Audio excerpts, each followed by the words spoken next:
Well, this is a definite step up from Ghostbusters, but alas, it does not escape the association. And that's because, just like that 2016 film, for all that Ocean's 8 gets right, it's as much if they are created in a bubble. And what I mean by that is that it's only a true victory if strong male characters are in the mix as well. We want an even playing field here, right? And you know what? It's not a competition.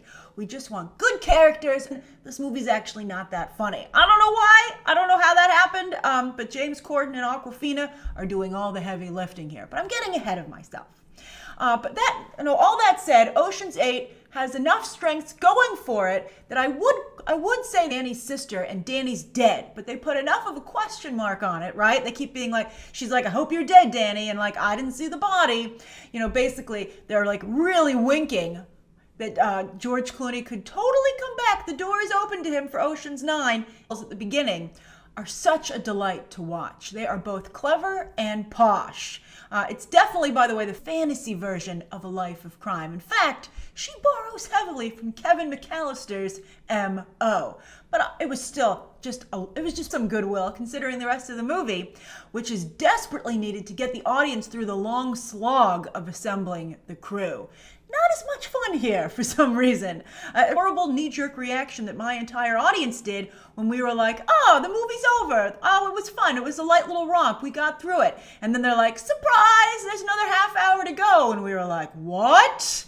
So that was I don't think that Gordon did the heavy lifting. He showed up with a jolt of comedic energy. And then, speaking of comedy again, this movie is surprisingly not that funny, which is weird because Sandra Bullock is such a gifted comedian. It's one of the ways she first made her mark in Oceans of the Oceans movies. And he's never proven to be that funny. I mean, Lionsgate certainly wasn't laughing when he did the shaky cam dilemma with the first Hunger Games movie, and then they tossed him. Oh, he stayed on. Don't worry, he made a lot of money off those movies. I don't think they were able to toss him totally because the only one to really shine besides Corden was Awkwafina, not just because she had some zingers, but, I think Awkwafina really took matters into her own hands. Mindy Kaling, oh, you don't give me any jokes, I'm just going to kind of flounder here. But Awkwafina was like, I'm going to do the best I can with what, at the very least, will do a lot for Awkwafina. And considering the bad response to her in the Crazy Rich Asians trailer, I guess at the end of the day, it'll just, by the end of 2018, it'll just balance itself out. So back to the heist. Don't let anyone spoil for you how they pull either one off, because you couldn't get anybody better than that. Like, that really speaks to how people felt about this movie. But the plan itself is pretty clever. It not only keeps you interested because it's the only thing there, besides like the locations too. Like being inside the Met Gala was fun. I like that. I thought that was a neat little trick. For some reason, Soderbergh was able to make it totally believable. I was like, oh yeah, that totally makes sense to me. I think they could pull it off, right? But here I was like, oh, such a movie. Oh, you know what? It's not for some reason Soderbergh was able to pull it off. I just think he's more talented than Gary Ross. It's smaller than the Ocean's 11 cast, and there's only 17 extra minutes in that movie. So again, I just think it's just not well constructed, right?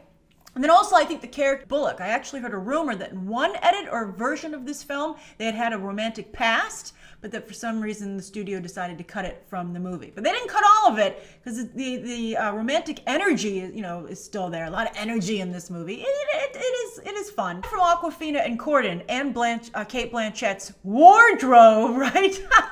It's rare for female characters in movies to have a wardrobe that I would categorize as so aggressive. It was really a character in and of itself. There are really only two other standouts in the movie. So to deliciously embrace the caricature that she has become and turn it up to an 11. And she's also trying really hard to rebrand herself here and also in that new Matthew McConaughey trailer that hit today as a sex symbol, as a sex kitten. And I don't know how that's going to work out as a long term. It was hard for any other character to compete with her for attention on screen.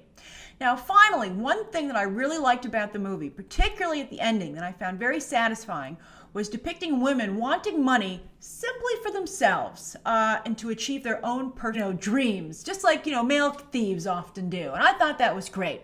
It's actually the most original thing about Ocean's 8, which makes for a very satisfying ending. And as I've told you before, if you're going to stick anything, stick the landing. Well, this movie actually, come to think of it, Gary Ross did two important things, right? But as for making this movie, legitimately, more than just a fond memory, it just, that specialness just comes too late in the film. It should have been sown throughout the movie if it was going to actually make this a standout. So should you see Oceans, the hell am I going to watch? Be it at home, be it on an airplane, be it in a hotel? Well, if you clicked on this, I think you'd be pleased with the choice, especially if it was, again, just to pass the time. All right, so that's my review of Ocean's 8. I'm very curious to hear your thoughts down below. Thank you.